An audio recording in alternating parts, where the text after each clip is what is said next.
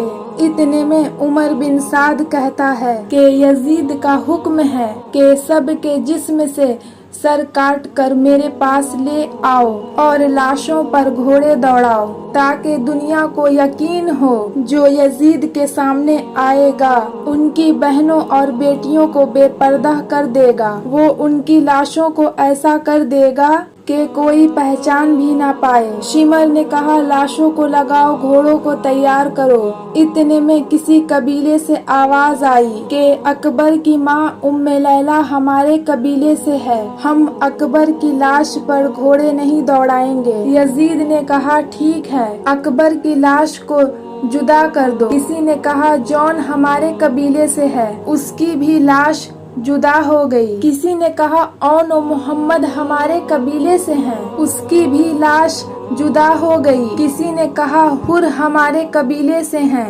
کسی نے کہا، ہم جناب عباس کی لاش پر گھوڑے نہیں دوڑائیں گے۔ کسی نے کہا، قاسم یمن کی شہزادی کا بیٹا ہے، ہم اس پہ گھوڑے نہیں دوڑائیں گے۔ کربلا کی تاریخ نے تحریر کر دیا، جتنے بھی شہید تھے ان کے لیے کوئی نہ کوئی کہنے لگا کہ ان کا تعلق ہمارے قبیلے سے ہے۔ ان تمام شہیدوں کی لاشیں جدا ہو گئیں، بس ایک غریب ماں اور ایک غریب باپ کا بیٹا حسین زمین کربلا پر پڑا رہا۔ کسی نے یہ نہ کہا، یہ ہمارے رسول کا نواسا ہے، یہ ہمارے رسول کی بیٹی کا بیٹا ہے، یہ علی مرتضیٰ کا بیٹا ہے۔ بس شمر نے کہا، لاوارثوں کی طرح حسین کی لاش پامال کرنے کے لیے تیار پڑی ہے، بلاؤ ان گھوڑوں کو۔ گھوڑے کبھی مشرق سے مغرب کی طرف جاتے ہیں اور کبھی مغرب سے مشرق کی طرف۔ حسین کی لاش پامال ہوتی رہی، حسین کی دائیں پسلیاں بائیں پسلیوں کی طرف چلی گئی، بائیں پسلیاں دائیں پسلیوں کی طرف چلی گئی۔ امام حسین کا سینہ پشت سے مل گیا۔ وہاں نواسہ